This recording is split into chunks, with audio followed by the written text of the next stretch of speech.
ఫిబ్రవరి 2వ వారంలో తెలంగాణ బడ్జెట్ సమావేశాలు. వాస్తవ రాబడుల ఆధారంగా బడ్జెట్ రూపొందించాలన్న సీఎం.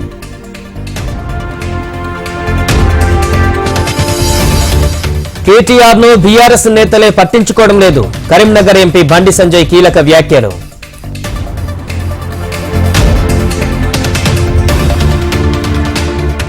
పార్లమెంటు ఎన్నికలలో టికెట్ ఆశిస్తున్న బీజేపీ నేతలపై సర్వేలో తమ పేరు ఉంటుందో లేదోనన్న ఆందోళనలో నేతలు.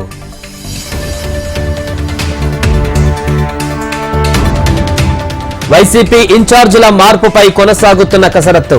వైసీపీ 5వ లిస్టుపై కొనసాగుతున్న కసరత్తు.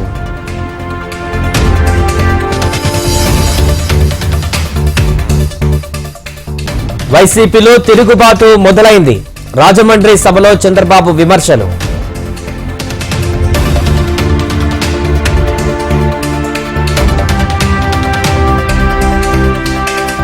షర్మిలతో భేటీ అయిన సునీతారెడ్డి. చర్చనీయాంశంగా మారిన షర్మిల సునీత భేటీ.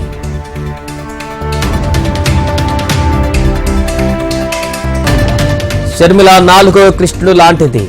మంత్రి రోజా కీలక వ్యాఖ్యలు.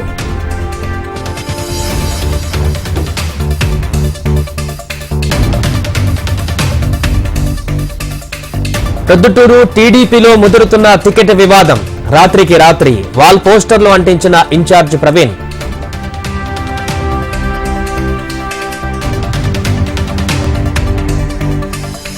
స్పీకర్ ఎదుట హాజరైన వైసీపీ రెబల్ ఎమ్మెల్యేలు. 8 మంది ఎమ్మెల్యేలపై వేటు వేసే అవకాశం.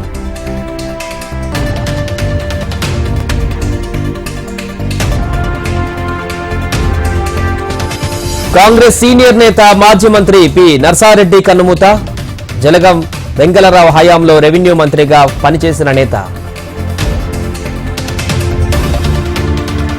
తెలంగాణలో రెచ్చిపోతున్న మెడికల్ మాఫియా. మెడికల్ మాఫియాపై కొరడా జులిపిస్తున్న డీసీఏ.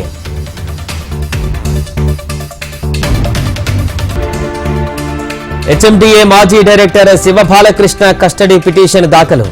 కస్టడీ పిటిషన్పై ఇవాళ విచారించనున్న ఏసీబీ కోర్టు. పాస్పోర్టుల స్కామ్లో ముగిసిన నిందితుల సిఐడి కస్టడీ. కుంభకోణంలో స్పెషల్ బ్రాంచ్ పోలీసుల హస్తంపై ఆరా.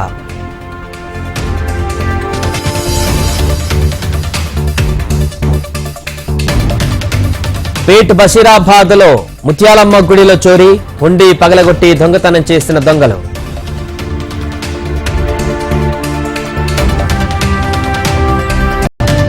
అయోధ్యలో బాలరాముడి దర్శనానికి పోటెత్తిన భక్తులు.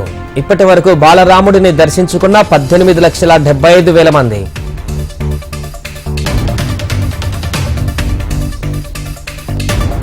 జమ్మూ కశ్మీర్లో భారీగా కురుస్తున్న మంచు.